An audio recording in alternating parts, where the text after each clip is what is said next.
Hello there, good people. Patricia here. Today, I want to talk a little bit about making sure you give yourself adequate time to reflect when you're in the midst of a career transition. Before we get started, don't forget to hit the thumbs and like buttons, thumbs up, like, and subscribe to the channel where we are talking about all things that affect your personal professional growth, and particularly in your work as a leader, being an advocate for yourself and others, and taking care of yourself because you got to lead your own life, right? That's a whole other conversation. Okay, so here's the thing. When I wrote it out, this idea, it was like weeks ago because I've been behind. Own it, right? That's also another topic. And yet it is still on time because literally in the last 7 days, 10 days, I have had multiple conversations with people who have sought me out about making transitions in their careers. And like I said, they sought me out. Not because I had gone out saying, hey, I see you responded, or I'm talking to you, whatever. And what is so noticeably different amongst the people is the level of engagement that they've done already regarding their transition, right? You have folks who perhaps have been thinking about transitioning for a while, but haven't really given themselves the adequate time to actually reflect on it, right? Not just saying, oh man, I really want to get out of here, or I'm just, I'm tired of this, but to sit down, do the pros and cons, talk it out with someone. Like, that work hasn't been done. All the way to the person who literally comes halfway prepared because not only have they done the reflection time, like they have been doing the personal development as work as well. Because a lot of times when you engage in that reflection, you learn some things about yourself and realize I had some work to do while I'm preparing for this transition. And so it's just been really interesting to see those different levels of engagement and preparation, because it really is a preparation thing. And a lot of times I will say, when folks who come to me unprepared in that they haven't really slowed down enough to do a full reflection, it's a number of things, but most of all, probably a little bit of denial, a lot of fear, and just really feeling stuck because they feel like they're going in a loop, right? So there's denial about whatever may be going on in their current workspace or not, and just saying, well, maybe I can just tough it out. There's fear about the unknown of pursuing something else. And it's really that thought of, well, I can just stick with the devil I know, because at least I know what's going on here, as opposed to addressing the potential for what could be.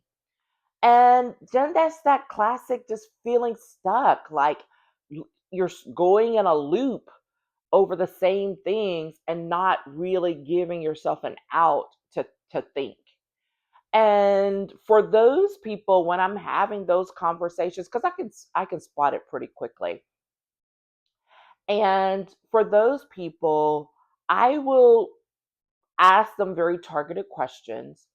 And then I will say, when we're done talking, I need for you to go find some time by yourself, not at work, not at your house, and work through this set of reflection questions. And I want you to write them down, because there's power in expressing those words, those thoughts in writing that you miss when you're just letting it loop through your brain, because it's not being made real to you, right?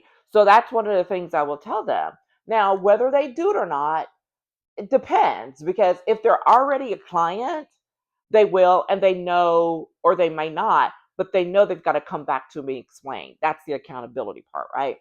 For those who don't, who go away and don't, I know that they haven't because they don't follow up.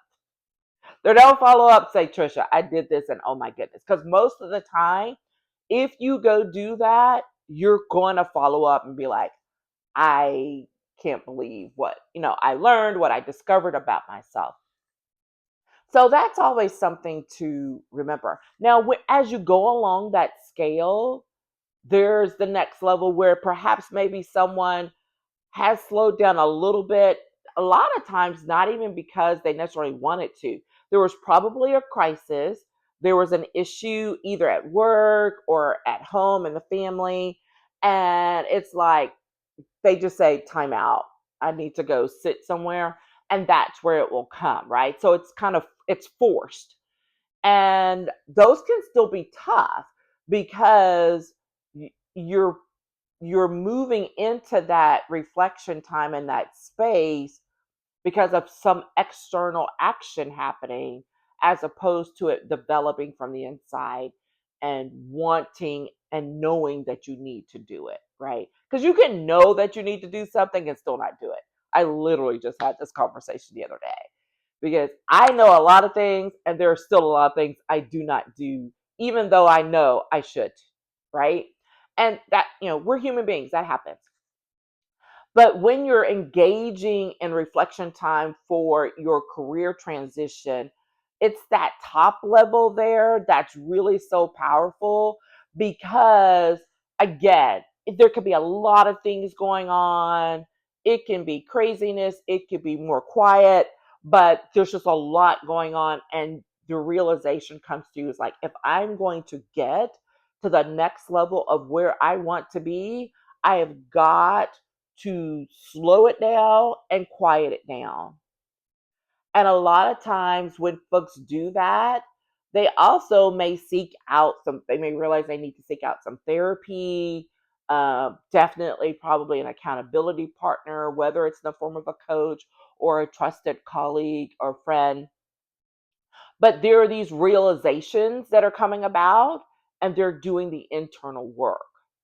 And that means the reflection is not a one and done because it never really is, but it's developing and building over time. And that's what makes it so powerful. And this is the thing, because a lot of times people just feel like I need to change this job right now. True, you probably do. And I need this to happen right now.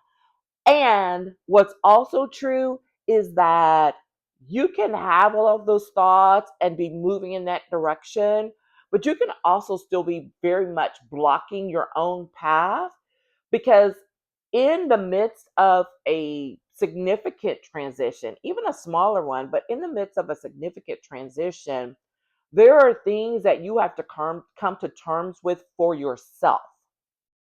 And if you haven't done that work, it's going to affect the transition, either the time, or if you, let's say you get the job or the offer, it's going to affect that because that means there's work that should have been done that hasn't been done, and it's going to show up because the work's still going to need to get done. Right? It's going to need to get done. That's the reality that most people don't want to live with, which is this has got to be done regardless of whether I want to do it or not. And what does that mean? Like shifts in your perspective about work, shifts in your personal needs, your desires as far as how you give back to the community, whether there's now legacy building that you would like to do that you perhaps was not considering before, whether there's the opportunity to start and raise a family now if you're on the front end of that, and what that looks like for your work and where you are, or if you're on the back end and you're becoming an empty nester and realizing I can look at how I do my work, where I do my work, and why I do my work in a different way now because my life is literally changing. And so these are the things that I say to remind people that all of those things come into play, and they're not a one and done conversation, they're not a one and done thought. They're things that happen over time, and the sooner you start the process, then the further along you will be when it's time to align with the actual career job move that you're looking for. And you can go deeper faster. It can happen. A lot of times people don't do that without significant support or a great motivation and time. Like I know with, like, let's say someone gets laid off, they've got the time. They're not distracted by all the other, and maybe, yes, they're looking for work, but they also have the time to dig in and do the work for themselves with some help and some guidance maybe. But definitely if you don't have that type of time, or then most of the time people are not going to do it unless they are working with someone to make it happen. And that can be just as challenging, right? Because now you've got someone seemingly in your business, which you're not. I'm not trying to be in your business. I'm just trying to help you get to where you want to be, right? And that means, asking some challenging questions, asking some difficult questions. Uh, the word attack came, and that's not what I want to say, but being really direct about some preconceived notions that you may be holding on to, not just about work and what's next, but about yourself. And so it's really important to engage in that reflection time, to do the work.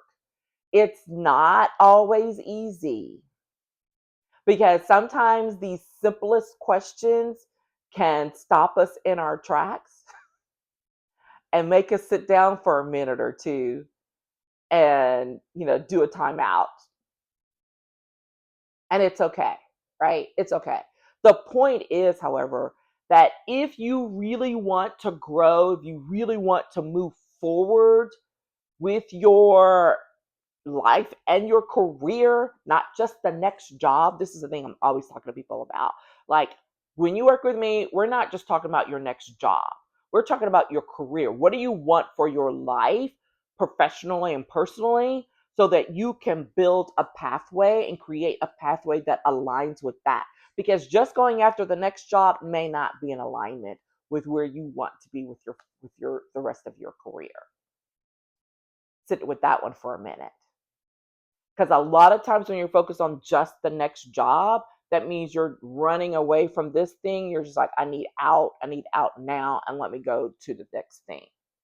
The next thing may not be better. It may not be aligned with where you really want to be. This is why doing the reflection work can be so powerful. And even in the midst, I've done it, I've seen it with people, even in the midst of doing that work and in looking for the next uh, position, I've seen people pivot 180, 360 degrees because they realize, I don't want to do that anymore. That is not where I'm headed. So let me get aligned with where I really want to be. And what is that going to look like? And those are tough, tough conversations to have with yourself, to have with other people, because a lot of times that's going to involve, need to involve your family, your spouse, your partner, or something like that. But ultimately, it's about you and about what you're discovering during those conversations, during those moments of slowing down and really taking time to think about what's next for you, answering those questions, and then taking the deep breath and saying, we're about to do this a different way. And knowing that it's okay to make that decision, it's really a power move. And a lot of times people don't feel that way because you feel really unsettled, you feel uncomfortable during that time. And uncomfortable is great. It means you're getting out of your comfort zone, and that is absolutely okay and a lot of times necessary. Because when we move away from being in our comfort zone, that means we're not settling for just doing what we know is the safe thing to do, the safe place to be. But if you're wanting to step up, go to the next level, it means you may face some things that you're not really sure about yet. You don't necessarily see the full path ahead. That's fine. Transitions are, that's literally what they're all about. Knowing that there's a path forward, that there needs to be a path forward, but not necessarily seeing around the bend on what's next. But trusting yourself to take the next step and to trust your decision making along the way. That is definitely a whole other conversation. Because a lot of times people think it's about trusting other people. When it really boils down to, does that matter some? Sure. But it comes down to trusting yourself and making decision that works best for you in that moment and moving forward. All right, there we are. I'd love to hear from you. What type of questions have you had to ask yourself during reflection times when you're in the midst of transition? Or if you're not sure about what those questions should be, then hit me up in the DMs in the comments, and I'm happy to uh, get you connected with a set of reflection prompts that will hopefully help you move along the pathway that you really want and desire for your next level self. All right, take care, and we will see you in the next video.